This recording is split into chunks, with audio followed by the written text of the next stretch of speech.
आपण या ठिकाणी सत्कार करतो.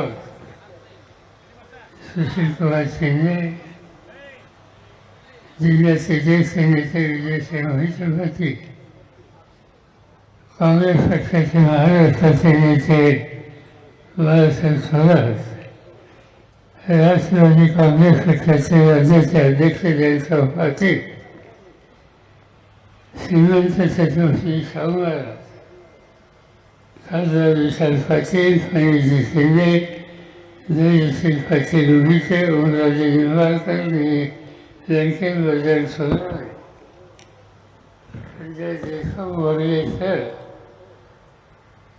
माजी खासदार रणजितसिंह मोहिते या ठिकाणी व्यासपीठावर उपस्थित असलेले काँग्रेस पक्ष, राष्ट्रवादी काँग्रेस पक्ष, शिवसेना, अन्य मित्र पक्ष या सगळ्यांचे सहकारी आणि मोठ्या संख्येने उपस्थित असलेले आपण स्वतः महाराष्ट्राच्या अनेक जिल्ह्याचे आमदार बंधू भगिनी, एका कार्यक्रमाच्या निमित्तानं, चांगल्या कार्यक्रमाच्या निमित्तानं आज या ठिकाणी आपण उपस्थित आहोत.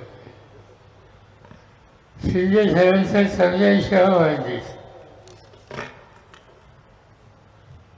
म्हणजे माहीत नव्हतं की 84 वर्षाचे झाले. माझ्यापेक्षा 8.5 महिन्यांनी ते लहान आहे. आजकाल लोक कसे वागतात, त्यांचा सत्काराचं उत्तर हे शेवटी असतं. पण माझ्यापेक्षा लहान असताना सुद्धा कागदी कष्टाची नीज होणार.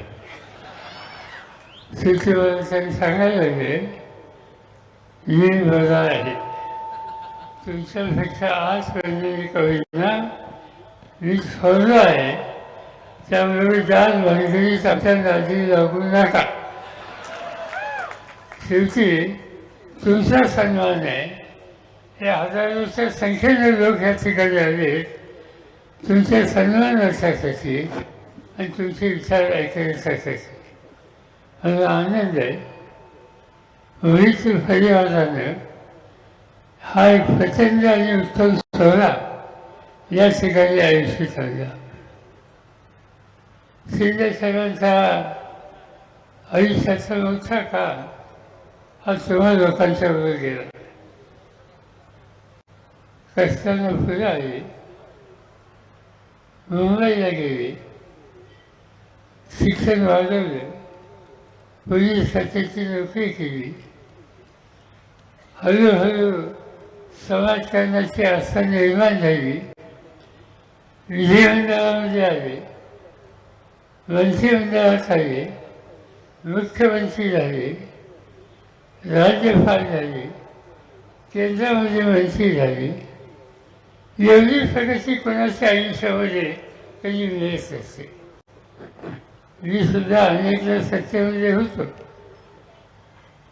पण यांच्या इतका कालखंड किंवा वेगळेपणा हा मलाही कधी जमला नाही.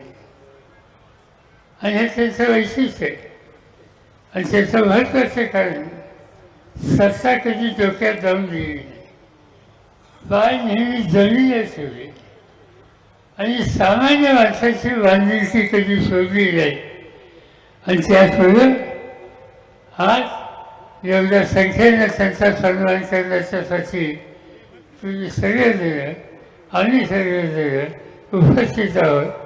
हे त्यांच्या कर्तृत्वाचं यश आहे. मी असंच होतो, अनेक गोष्टी जमून बघितल्या.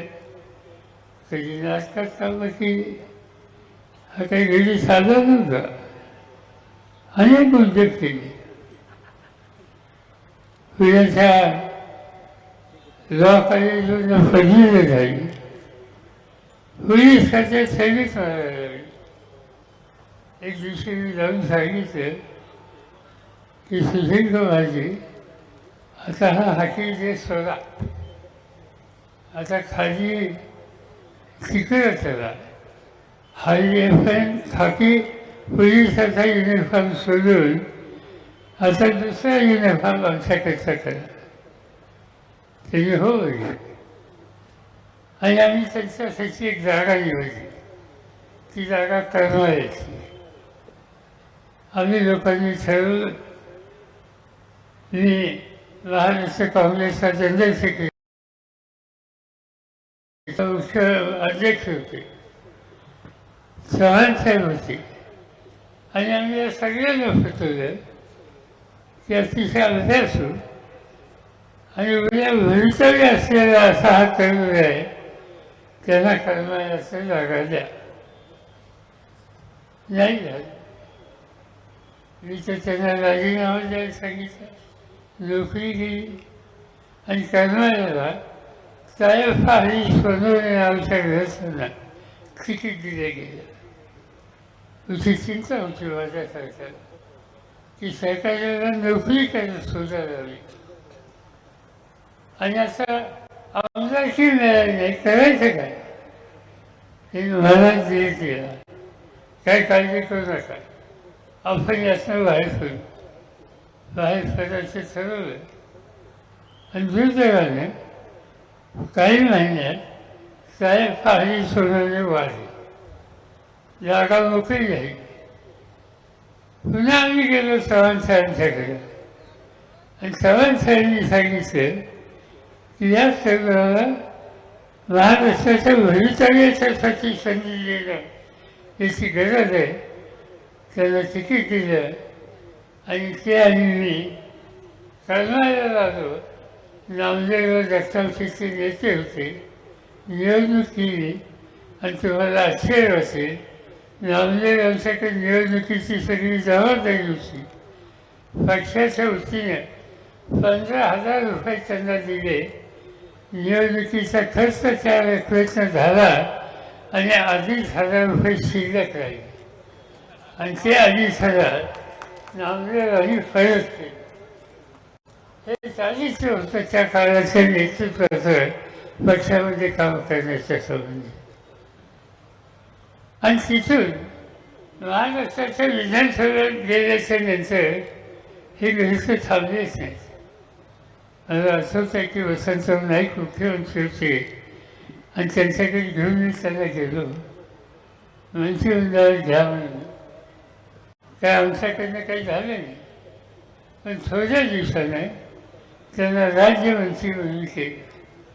आणि तेव्हा जी सत्तेमध्ये गेली ते आमदार, मंत्री, CM, केंद्रीय मंत्री, राज्यपाल, पक्षाचा अध्यक्ष, पक्षाचा जनरल सेक्रेटरी, काय असेल नसेल तेवढ्या सगळ्या जागा या गृहस्थांनी घेतल्या. माणसं तुझी काम करून दाखवलं, इतिहास निर्माण केला आणि म्हणून अशा कर्तृत्वाने केला. नेतृत्वाने होत्या इंदिराजी असेल, सोनिया गांधी असोत, राजीव गांधी असोत, अलीकडच्या काळाचे राहुल गांधी असोत, या पक्षाच्या सगळ्या नेत्यांनी त्यांचा सन्मान केला आणि तो सन्मान केला ते त्यांचं कर्तृत्व हे त्यांनी स्वीकारलं होतं आणि त्यामधून आज हे झालेली चित्र दिसतंय. तुमचा तालुका, तुमचा जिल्हा महाराष्ट्रात एक इतिहास निर्माण करणारा जिल्हा आहे. स्वातंत्र्याच्या चळवळीमध्ये अतिशय मोलाची कामगिरी करणारं सोलापूर शहर आहे. सोलापूर शहराच्या इतिहासामध्ये जे काही कर्तृत्व, शौर्य आणि त्याग हुशारपणे दाखवलं ते या देशाच्या स्वातंत्र्याच्या इतिहासाचा महत्त्वाचा भाग होता. आणि त्या सोलापूरचं नेतृत्व अनेक वर्ष सुशील कुमारच्या करावं आणि त्या शहराचा आणि त्या जिल्ह्याचा चेहरा हा बदलण्यासाठी सत्तेचा वापर कसा करायचा याचा आदर्श हा त्यांनी दाखवलेला आहे. ते आणि मी एका दृष्टीनं भाग्यवान आहोत. अनेकांच्या आम्हाला जिल्ह्यात काम करायला मिळालं. मी स्वतः भारतासाठी पालकमंत्री होतो. शंकररावजी महिषासाठी सर्वसामान्य माणसाला संघटित करून सामान्य माणसाचं नेतृत्व करून एक संस्थात्मक उभारली कशी करायची असते त्याचा आदर्श मोहिते साहेबांनी त्या काळामध्ये केलेला होता. नामदेवराव दत्तभासासारखी होती. माणसं जोडण्याची कला असते. तेही व्यक्तिमत्व या जिल्ह्यामध्ये पाहिजे. मी त्या काळचा पालकमंत्री असताना जिल्ह्याच्या जिल्हा परिषदेचे अध्यक्ष विजयदादांचे उत्तम प्रकारचं काम त्यांनी जिल्हा परिषदेमध्ये केलं. अब्दुल असतील, विठ्ठलराव शिंदे असतील, नामदेवराव जगताप असतील, अनेकांची नावं घेतली. ही माणसं सामान्य कुटुंबात नाही, पण ते सामान्याचं भलं आणि सामान्याचा विचार कधी सोडला नाही. आणि या सगळ्या लोकांचं मला किंवा सुशील कुमार शिंदेना काम करण्याची संधी मिळाली. आमच्या व्यक्तिगत जीवनाचा जो ठेवा होता ही गोष्ट मी कधी विसरू शकत नाही.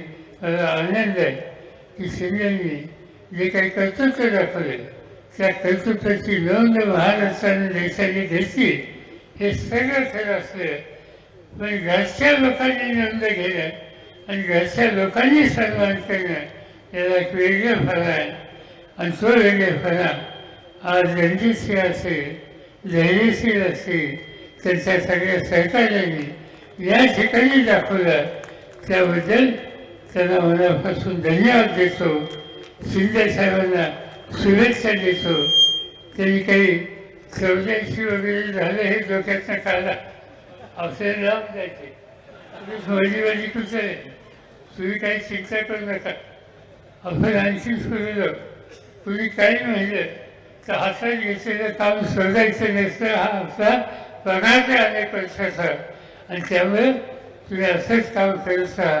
नव्या पिढीला मार्गदर्शन करा आणि एक कर्तृत्वान नवी पिढी महाराष्ट्रात उभी करून यशवंतराव चव्हाणांचा महाराष्ट्र हा महाराष्ट्र पुन्हा एकदा देशाचा एक महत्त्वाचा राज्याचा भाग आहे हे दाखवण्याची खबरदारी नवी पिढी घेईल.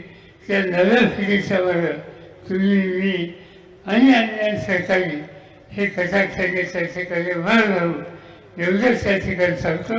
आणि त्यासाठीच तुमची प्रकृती उत्तम राहावं, तुमच्याकडून लोकांची सेवा मिळो हेच त्या ठिकाणी सांगतो आणि माझी तुमच्याकडे संपतो.